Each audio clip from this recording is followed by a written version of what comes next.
Demoralization goes both ways. We claw at each other like candors. In the nest, skin of you dry. Get a stern knife and amputate my worms. Hi, it's time for another interesting long-form video. So the topic of this video, in keeping with October, it's spooky season and all, is going to be something pretty scary, pretty alarming, you know. I'm talking, of course, about the continued rise of fascism and psychosis across this nation of ours, which I've noticed non-stop this entire year. It's been quite a year. It has been a fascinating year. And really, I am just honored to live in such turbulent times because it gives me such an insight into the human mentality. But really, I am interested to be living in such times because how fascism spreads is really, really interesting. And that's what I'd like to get into today. How it works. Because I don't think we're on the verge of World War III or anything. And I think there is certainly a limit to the amount of stress and burden that the human mind can bear. I think we're reaching that breaking point, if we haven't reached that breaking point already. I think we're fast approaching it. I just sense these sorts of things, you know, in the general consciousness. But suffice to say, I don't think there is going to be any large-scale shift or anything. A while back I saw articles about, a mass-scale revolution is coming. We're going to see the complete overhaul of the United States government. I don't think anything like that is happening. But I do think that with time and patience and resolve, we can make it through this. I have confidence that it is possible, because ultimately fascists don't scare me. I'm not afraid of them. Neither should you be. But it is really interesting to watch play out in real time. One thing I've noticed, and this is good advice for my generation, is that you can't get rid of ideas you don't like. That just doesn't work. The most you can possibly hope to do is to make your own ideas appear appealing, palatable to the general public. That's what you can hope to do.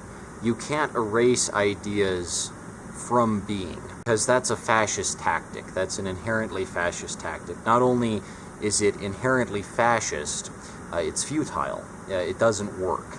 History and time have shown us this again and again. The more you try to get rid of a certain idea, the more it will just push back. So what you can hope to do is to make your opinion, your viewpoint, seem fun and inviting and worthwhile. Nobody is going to go over to your side if you don't come across as a reasonable, balanced, sane sort of person, right? For instance, recently, I saw online that a local band who I had kept up with vaguely was going to disband. They were going to be done being a band. Now this is just a small little example. And someone had posted about this, and I said, well, you know, this band, they had booked me for a show. I waited about 6 months to do this show, and I walked for like 3 hours through a blizzard up in Boulder, only to arrive at an empty church. I don't really like playing churches, but I will do it. But this church was completely empty, abandoned. There was just one guy in the lobby staying there, because I guess this church, you know, lets him sleep there for free. But it was in the middle of a snowstorm, and we get up to the attic of the church, and it's totally empty. There's no piano or anything. There's no sound equipment set up. And I had been told by this band that there was going to be a show that night. So that kind of pisses me off, you know. I just said something like, well, you know, this band is over. It's probably for the best. They weren't very professional. Because that's not a professional thing to do. If a show is canceled, you tell the people involved so they don't waste their time going out and, you know, walking 3 hours through snow. You're supposed to tell people, hey, the show isn't going to happen, so don't come out, you know. But this band didn't do that. for whatever reason. The response I got from this fan of this band was just, "I'd prefer not to hear anything bad about this band. No drama. I'd prefer not to hear any gripes you have with this band." And I just said, well, you know, sucks to suck, but don't engage in celebrity worship. You need to accept that artists aren't perfect people. Musicians aren't perfect people. You shouldn't worship them. I mean, I hope nobody does that with me. I really am scared of that. Like, some people might look at me as a big example or something. I mean, I hope to inspire people, but ultimately, at the end of the day, I am just a fallible human like anyone else. But you shouldn't worship people to the point where mild criticism of them can't be accepted. Just like, oh, this band, you know, they screw people over by asking them to be in shows, and then those shows don't exist. And they don't tell anyone before the show happens, so they make musicians waste their time walking through snow and shit. It's just like really unprofessional behavior that I feel like in a more professional setting would not be, you know, put up with so easily. But I guess this band just gets to do what they want because they're constantly supported and they never encounter any kind of pushback against their unethical behavior, like fake shows that aren't real or whatever. So the fact that I had something to say, like, you know, it's probably for the best this band is breaking up because they weren't very professional. They didn't really have a professional attitude. They probably didn't have what it takes to make it in the music industry. And the response is just, "I don't want to hear that." And then I say, well, you know, you're going to hear it because it's true. You know, sorry, this is just the truth. This is just the reality of things. You know, they screw people over. They screwed me over. I don't know if they did to anyone else, but, you know, I have no reason to believe they didn't. You know, and it's okay. You can say something about a band if they did something, or anyone for that matter. If someone screwed you over, you know, you should be able to say that without being like, fear of like, oh, I'm gonna block you. Oh, I don't want to talk to you anymore. No, I can't hear this, because the world isn't the internet. You can't block people in real life. You can't just tell people, oh, you don't exist anymore. Your ideas don't exist anymore. You're erased from existence. The only way to do that, really, and is the unpleasant truth, is to kill someone. And even that doesn't work most of the time. The ideas live on past death. That's the inconvenient thing about ideas. They live past death. Your ideas will outlive you. And that's a scary reality, but it is true. That's why ideas are both powerful and dangerous. They can be very powerful if they're good, potent ideas. They can be extremely dangerous if they're lousy, unfounded ideas. But ideas survive people past death, right? And this is something that needs to be taken into account. You can't block people in real life. You can't just get rid of people who you don't like. And in these past months, I've seen increased instances of people being kicked out of places just because they happen to, for instance, have a disability. They might have a disability, and the owner will say, well, you're trespassing. We're going to call the police if you don't leave within 3 minutes. We're going to call the police, and you'll be arrested for trespassing because this is private property, and I'm the business owner. I think one thing that the political right has said, and I'm sure this was originated by the political right as a tactic against the left, was the idea that there is no longer a middle class in America, that it's just the little guy against the big guy. Now, from actual observation of classes and economic strata here in America, this isn't actually true. There very much is a middle class. This middle class is composed of landlords, business owners, the college-educated. These people feel a kind of power, and they feel the power slipping from their fingers. With fascism, ultimately, they might enjoy a little bit of power early on, but with time, that will fade. So they feel it slipping through their fingers. So currently, in the current stage, they feel the need to exercise it as much as possible. Even if they're ostensibly running a diverse, tolerant, all-leftist, all-inclusive sort of event, they will still openly and blatantly discriminate against disabled, autistic, people with Tourette's syndrome, people in wheelchairs, whenever and wherever they can get away with it, because it makes them look good and it makes them feel powerful. And they feel as if, well, you know, I might not have much power, but at least I own this place, or at least I have so-and-so degree, so I can treat so-and-so type of person in a lower economic strata than me like garbage. So the real problem that America has, I feel, is an excess of petty bourgeoisie. I'm not even a communist. I've said this many times. You know, McCarthyists, put down your pitchforks. I know you won't, because you're all a bunch of deranged bigots, but to use that term, petty bourgeoisie, I think is very important. I think we need to keep in mind, just be skeptical of the college-educated business owners, even people in, very well-paying employment positions like accountants, for instance. Like construction workers, no. Hot dog stand operators, no. Senior-level bureaucrats, perhaps. Perhaps there might be something that this person thinks they can get away with, some violation of basic civil rights that they feel will slip through the cracks, and nobody will notice. Fortunately, I think I notice. I think I'm pretty good at noticing when someone's civil rights are being violated. But I have seen it happen as much from a leftist city like Denver.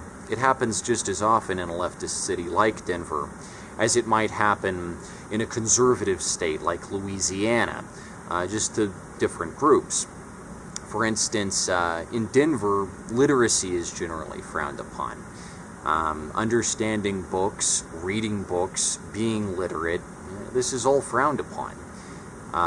Whereas, in a conservative type city, being of a certain group or a certain ethnicity or orientation or social strata might be frowned upon. But it's exactly the same effect. Fascism doesn't take a rest in a leftist city like Denver. It just manifests in a different form, where instead of considering all people equal, you say, well, this person has Tourette's syndrome, or this person has a cane, so I can treat them like garbage.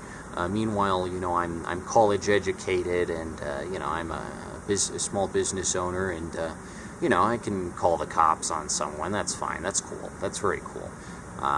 So it just takes a different form. Intolerance is pervasive. It is all-encompassing. It doesn't take a rest. I am pretty alarmed at how illiterate my generation is.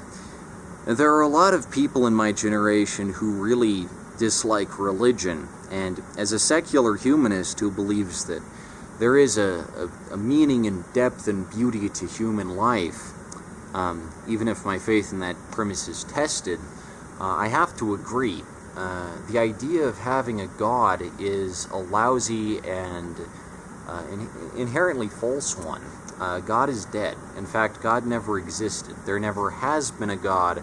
There never will be a God. This is just a fundamental truth of the universe. It is objective fact. But what I find with my generation, which disturbs me, is that many of them are ex-Christians. They reject the Bible, but then they don't pick up a superior book like the Odyssey by Homer or Candide by Voltaire. And they don't admire role models like Julius Caesar, who, for instance, is one of my role models. I don't worship Jesus Christ. I admire a human being like Julius Caesar, who very much was not a Christian. And I talk about this quite a bit, and my peers' only response is, well, Julius Caesar, his only trade is salad was named after him. They don't know anything about Julius Caesar. They don't know anything about the Roman Empire or the Roman Republic. They don't know anything about the philosophers of antiquity. They don't know about Socrates. They don't know about Aristotle. They don't know about Plato. They don't know about people besides Jesus who could perhaps teach them something about life from the collected millennia that human literature has been around. They don't want to learn because they assume that the rejection of all ideas is necessary, when in reality, the fundamental foundation of Western thought, Greek literature, isn't all that bad compared to the Bible. So if we just reject the Bible and adopt the texts of antiquity, like Lysistrata and stuff, then we're kind of on the right track. Simply put, my generation doesn't do that. My generation isn't interested in consuming literature and learning. We are a fundamentally incurious generation. I think this is really sad. If you're going to reject the principles of someone like Jesus, that's fine, but you need some kind of framework to base your thought on, your system of thought. So accept that God is dead, or God doesn't exist, whatever, and then just read a book by, like, I don't know, a Chinese person, where they didn't have God. They had, different spiritual concepts, they had different pantheons and stuff, but they never had Yahweh. So you can read something like The Art of War and learn a lot from it. You can read Confucius and learn a lot from it. My generation doesn't seem to want ideas. We seem to reject ideas. We seem to think that we can erase ideas. And I think this is pretty sad. I think this is fundamentally flawed, and it won't give us the victory that we want. I mean, if we're leftists, we need to be educated, It's very important to be educated. And I think part of the problem is we assume that college degrees are equal to education. We assume that, if you have a college degree, you're automatically smart. Oh, there's Kitty. Hi, Kitty. Hi, Kitty. Ah, Kitty's great. Kitty's fantastic. Good cat. Good cat. My point is, my generation is impossible to educate about the most minute details. And we won't solve our problems if our solution is just, I don't want to hear it, I'm going to kick out anyone I don't like, I'm not going to allow anyone I don't like to speak. This only comes off as weak, ideologically impotent, petulant behavior. You should be able to combat someone else's ideas with your ideas if your ideas are legitimately stronger and better.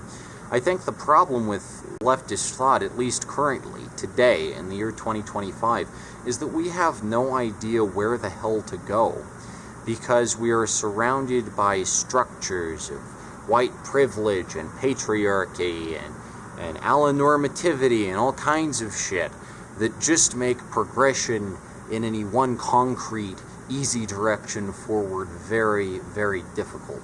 I won't say impossible, but it is very difficult. But we need to have people who are capable of combating bad ideas with good ideas. Now that starts with treating people who you don't like, whose ideas you don't like, as fallible human beings like yourself, who have adopted a harmful system, and talk to them. And if you're not willing to put in the effort to talk to them, to communicate like a human fucking being, if you're not willing to educate yourself and have a balanced media diet and avoid psychosis at all costs, avoid slipping into psychosis, then you will lose. Maybe the entirety of humanity won't fall with you, but you as an individual being will lose. And that's not fun. Of course, one thing I think is worth mentioning here is the whole Charlie Kirk scenario. Now, Charlie Kirk was complete scum. He was a little man bitch. None of his ideas were worth jack shit, and he, in fact, made the world a substantively worse place merely by his presence in it. But if I were to ever talk to Charlie Kirk, which I can't do anymore, and really I wouldn't want to, because it would be comparatively a waste of time. I have art to do and shit. I would just say to Charlie Kirk, God is dead. God never existed, and therefore your entire framework of belief, everything you think and everything you stand for, is wrong. That's what I would say. I don't know if Charlie Kirk ever heard something like that. I think he surrounded himself with a lot of yes men and a lot of supportive people. In a world run by secular humanists, he wouldn't be flown in Air Force Two to his funeral. He wouldn't get a mention from the President of the United States. He would be labeled as a domestic terrorist, much like Ted Kaczynski, and put through the proper legal channels that we treat domestic terrorists with, that we treat threats to a democratic republic like ours with. He wouldn't be executed, certainly, but I think he'd be imprisoned for a great deal of time. And, yeah. So that's what I think of Charlie Kirk. He was an absolute embarrassment and disgrace of a man, and I'm glad that I'm not him. I can't say I'm embarrassed to live in the same world as him. Ultimately, there are going to be people you really, really fucking hate in the world, and the solution is just to mock and belittle them relentlessly. As for his wife and child, as an asexual who doesn't really understand the purpose or meaning of reproduction, all I can really say is I hope his children don't follow his example, but considering that they seem to be surrounded by a world of confirmation bias, a world where thought isn't challenged, and therefore innovation is made impossible, Charlie Kirk Jr., Charlie Kirk II will probably grow up to be just like his pops. And when that time comes, hopefully there will be someone like me, his age, to challenge his sort of ideas. That's all you can really hope for at the end of the day. I don't like executions. I don't like guns. I am a pacifist, and historically pacifists are always the first to get taken out under a fascist regime, because we're very easy targets. We don't fight back, So, yeah, I think that guns are for little bitches who can't solve problems through conversation, which I could do with Charlie Kirk. I think if I was put into a room with Charlie Kirk, I could dismantle his entire system of thought fairly easily. But, I'll never get the chance to do that, so here's looking at you, Charlie Kirk. You gave nothing to the world. The Bronx cheer. Just for Charlie Kirk. Alright, well that's it for tonight. Remember, don't do away with ideas you disagree with. Engage with them in good faith. Live in good faith. Bathe in good faith. That's the ticket. Alright. Now, if all